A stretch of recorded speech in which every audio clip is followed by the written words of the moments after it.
Olá, meninos, tudo bem? Agora a gente resolve a questão número 8 da lista de exercícios. O enunciado dela diz o seguinte, há fortes indícios de que o aumento de emissões de gases de efeito estufa no ambiente, desde a Revolução Industrial, constitui a causa principal do atual aquecimento global. Considerando esse contexto, qual o volume que 2 mols de gás de efeito estufa, dióxido de carbono, CO2, ocupam no ambiente, assumindo uma temperatura igual a 298 Kelvin e pressão de 1 atmosfera? Aí ele deu as informações. Olha o que ele fala. Marca a resposta no cartão de respostas, desprezando, se houver, a parte decimal do resultado final. Essa questão é da UCB, da Universidade Católica de Brasília. E aí você precisa marcar no gabarito a resposta numérica lá, certo? Bom, primeiro, deixa eu tirar os dados dessa questão. Ele quer saber qual vai ser o volume ocupado por uma amostra de gás carbônico, então o gás é o CO2, e se o gás é o CO2, de cara você já pode calcular a massa molar dele. Carbono 12 mais 16 vezes 2 vai dar 44 gramas por mol, né? Lá ele fala 2 mols de gás de efeito estufa, então o número de mols de CO2 vale 2 mols. A temperatura, ele menciona 298 Kelvin e a pressão, ele menciona 1 atmosfera. Então, veja, eu vou marcar aqui com marca-texto para você verificar o que eu estou dizendo.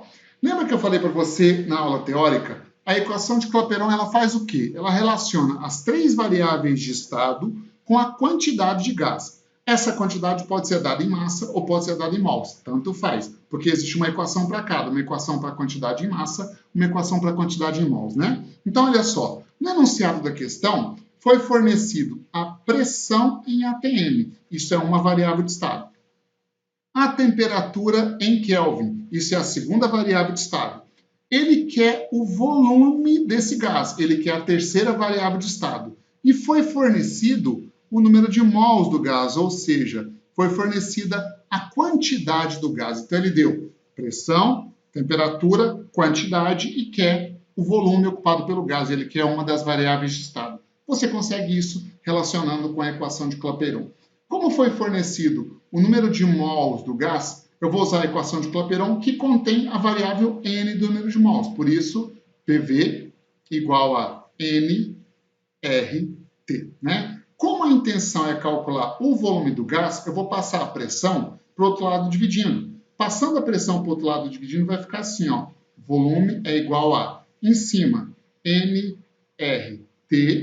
e embaixo vai ficar a pressão dividindo. Portanto, o volume ocupado pelo gás carbônico vai ser, número de mols do gás. Ora, são 2 mols, certo?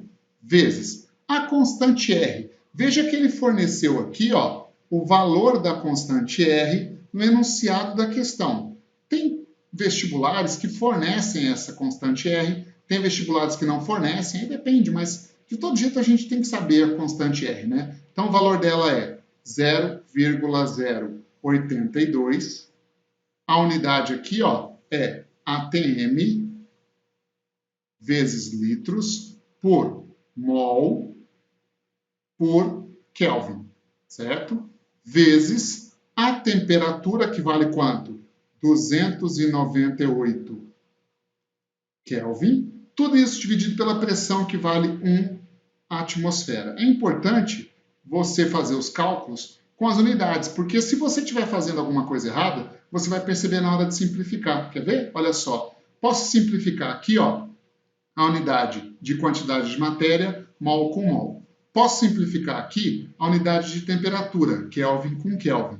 Posso simplificar aqui, vou pegar esse roxo, a unidade de pressão, atm com atm. O que sobrou? Sobrou a unidade de litros. Como eu estou calculando o volume, está coerente. Então, agora é só você fazer as contas, né? Então, o volume ocupado aqui pelo CO2, se você fizer 2 vezes 0,082 vezes 298 dividido por 1, né? Isso aqui vai dar um valor de 48,87 litros. Ou seja, lá na resposta que você vai marcar no gabarito, né, como ele falou no enunciado, para você desprezar se houver a parte decimal, você vai marcar no gabarito 4 e 8, ok? Então, essa é a resposta dessa questão da UCB de Brasília. Aguardo você para a próxima questão.